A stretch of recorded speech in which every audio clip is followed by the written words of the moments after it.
பேருந்துகள் என்றால் முறையாக பராமரிக்கப்படுவதில்லை என்பது அதன் மீதான புகார். தனியார் பேருந்துகள் என்றால் கூடுதல் கட்டணம் வசூலிக்கின்றன என்பது அதன் மீதான புகார்.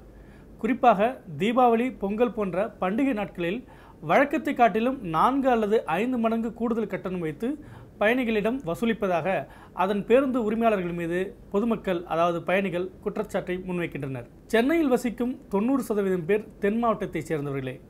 அவர்களுடைய பண்டிகை காலங்களில், அதாவது தீபாவளி, பொங்கல், கொடை போன்ற பல்வேறு நிகழ்ச்சிகளில் கலந்து கொள்வதற்காக அவர்கள் பண்டிகை நாட்களில் சென்னையிலிருந்து வெளியூருக்கு செல்வதை வாடிக்கையாக வைத்துள்ளனர். இதனால்தான் எழும்பூர் ரயில் நிலையம், கோயம்பேடு பேருந்து நிலையம் போன்ற தென் மாவட்ட சந்திப்புகளில் ஏராளமான பயணிகள் பண்டிகை நாட்களில் நாம் காண முடிகிறது. ஆனால் இதனை சாதகமாக வைத்துக்கொண்டு தனியார் பேருந்துகள் கூடுதல் கட்டணம் வசூலிப்பதாக குற்றச்சாட்டு சமீப காலமாக அதிகரித்து வருகிறது. இந்த விஷயத்தில் தானாக முன்வந்து வழக்கு பதிவு செய்துள்ளது உயர்நீதிமன்ற மதுரை கிளை. இந்த வழக்கை விசாரித்த நீதிபதிகள் நாகமுத்து மற்றும் முரளி, ஏன் பண்டிகை காலங்களில் கூடுதல் கட்டணம் வசூலிக்கிறீர்கள் என்று தனியார் பேருந்து உரிமையாளரிடம் கேள்வி எழுப்பியுள்ளனர். இதற்கு பதிலளித்துள்ள தனியார் பேருந்துகளின் வழக்கறிஞர், பண்டிகை காலங்களில் செல்லும் சிறப்பு பேருந்துகள் திரும்பி வரும் மார்க்கத்தில் பயணிகள் இல்லாமல் வருவதால் அந்த கட்டணத்தையும் சேர்த்து வசூலிப்பதாக கூறியுள்ளனர். இது எந்த விதத்தில் நியாயம்? எந்த ஒரு வியாபாரமாக இருந்தாலும் நெருக்கடி காலங்களில் லாபம் பார்ப்பது என்பது தவறான அணுகுமுறையாகும்.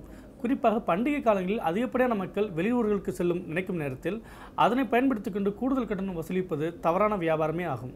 அந்த சமயத்தில் தாங்கள் சேவைத்துறை என்பதை பேருந்து உரிமையாளர்கள் மறந்துவிடுகின்றனர். விமான பயணம் என்பது அனைத்து தரப்பினருக்கும் சாத்தியமல்ல.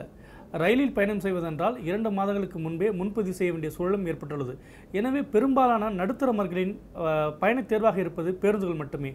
திடீரென திட்டமிட்டு வெளியூர்களுக்கு புறப்பட நினைக்கும் பொதுமக்கள் பேருந்தையே நாடுகின்றனர். அவ்வாறு அவர்கள் செல்லும் பொழுது கூடுதல் கட்டணம் வசூலித்தால் அவருடைய பயண திட்டத்தில் பெரும்பகுதியை பேருந்து கட்டணமே எடுத்துக்கொள்ளும் என்பதில் மாற்று கருத்தில்லை.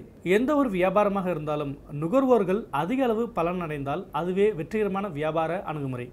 அந்த வகையில் பார்த்தால் பண்டிகை நாட்களில் கூடுதல் கட்டணம் வசூலிப்பது என்பது நுகர்வோர்கள் கண்டிப்பாக பலனடையப் போவதில்லை. அப்படியென்றால் அது தவறான அணுகுமுறையே. தன்னுடைய உயிரையும் உடைமைகளையும் ஒப்படைத்து பயணி ஒருவர் பேருந்தில் ஏறுகிறார். இதனை கருத்தில் கொண்டு அவரிடம் நியாயமான கட்டணத்தை வசூலிக்க பேருந்து நிறுவனங்கள் முன்வர வேண்டும். அந்த மாற்றத்தை நோக்கி சேவை நிறுவனங்களான பேருந்து நிறுவனங்கள் நகர வேண்டும்.